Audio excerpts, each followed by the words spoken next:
one of the most underpaid jobs and difficult jobs is to be a mechanech in our day. You have a huge classroom, 25 or 30 kids.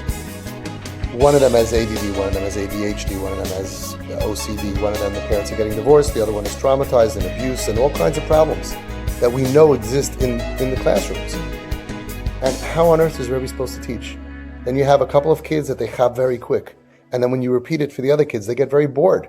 And then the parents complain, hey, my kid's bored. You got to keep up with the curriculum. What's going on? Then you got some kids that need P3, other kids need this and need that. You have so many kids, and everyone has to be a ben yachid by the teacher.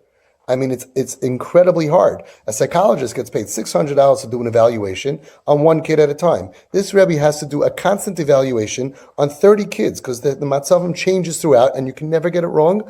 And you got to do that while you're teaching a curriculum and not getting paid enough money to live well.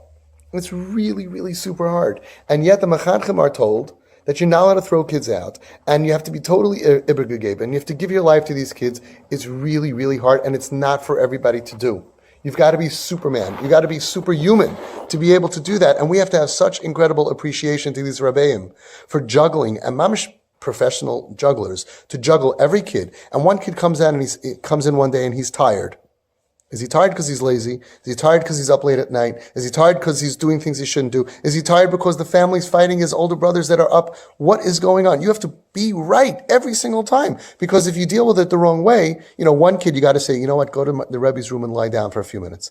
One of them you got to give a snack. One of them you got to tell them, hey, come on, get up. You got to go to sleep on time. You got to motivate them. One of them you got to go ahead and give nash to. And you got to tell them we're going to how on earth are they supposed to do it? I don't know. And that's why I don't give advice to Rebbeim, because I don't know how they're supposed to do it. But I could tell you a story that happened with my own daughter. My daughter, Be'ezus Hashem, will be a tremendous teacher one day and a huge, huge mechanech in Klal Yisrael. She graduated seminary, so excited she got her first teaching job. She came back after the first week of teaching, and she says, Ta, what do I do? There's a couple of kids in my class in 7th grade who are just disturbing, and they're like wild, and they're rowdy, and they're really, I can't teach well. And then there's one kid which is totally whacked out. I walk in the room, she jumps up and down, Mora, can we not learn today? Can we have recess? I can't teach the class. And I didn't know what to do. So I asked the Menahelis. And the Menahelis said, oh, this girl, she's never, just all the other teachers, just send her out. Nobody can handle her. Send her out of the classroom.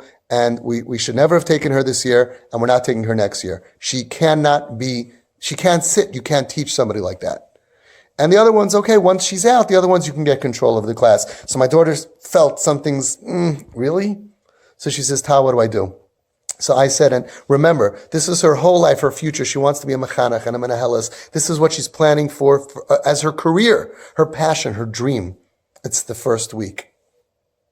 I said, I'm so sorry to tell you, but you're not allowed to hurt a neshama.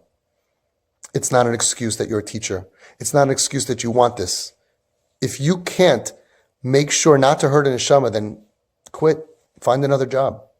Find a job where you will not hurt a neshama because you don't know what that girl's all about. You don't know what she's going through. You don't know what she's struggling with. How could you tell a neshama, go out of my classroom? I can't handle you. You don't belong here.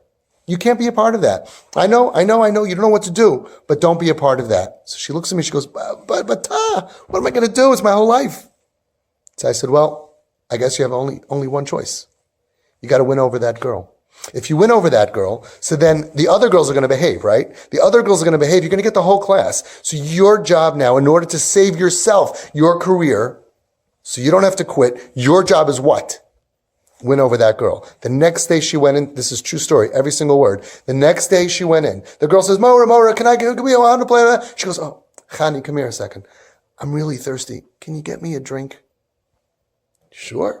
She goes out, she gets a drink, she comes back in, Mora, here's the drink, and my daughter says, thank you so much, Chani. Oh, wow, I never noticed, you have such pretty eyes.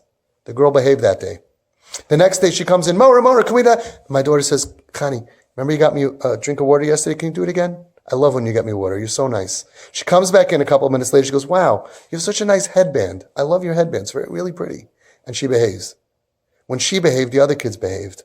On Wednesday of that week, the Menahelis is walking down the hall, looks inside the classroom through the little window, and she can't believe what she sees. She sees my daughter teaching a class with everybody listening, behaving, including the troublemaker. She was so amazed, she knocked on the door, disturbed the class, asked my daughter, can you come out a second? What did you do? Would you give her a pill? What'd you do? We won her over with love. When you realize that it's not an option for you to hurt a neshama, you will come up with ideas. You will realize that every kid could be saved. You will realize that it's on you to figure it out. And if you can't figure it out, get another job. You become a shaykhit. You embarrass a piece of chicken. You say, you're treif, get out of here. And it was really kosher. Okay, there are stories of the Baal Shem Tov. Got to watch out for that too.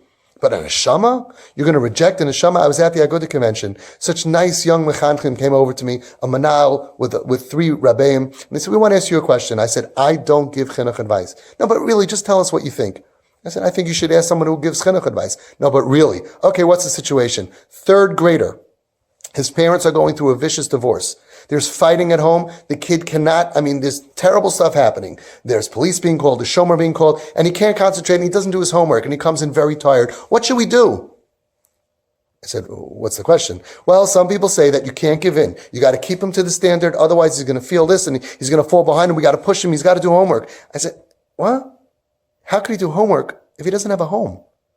Emotionally, he does not have a home. You expect him to be like everybody else? He's not like everybody else. He doesn't have anybody else's challenges. He doesn't have anybody else's life. His life is not stable, and he's supposed to be like everybody else. I asked the Rebbe, I said, this is your boss over here, this nice manal, right? If you were going through, God forbid, a hard time, whatever it is, sick child, getting divorced, whatever it is, would you want your boss not to cut you any slack and treat you like everybody else? Where's your menschlichkeit? We have to realize that these little children, they grow up, they're human beings. They actually are humans. They remember how we treat them. Even if chas v'shalom you don't know what to do, you could have compassion.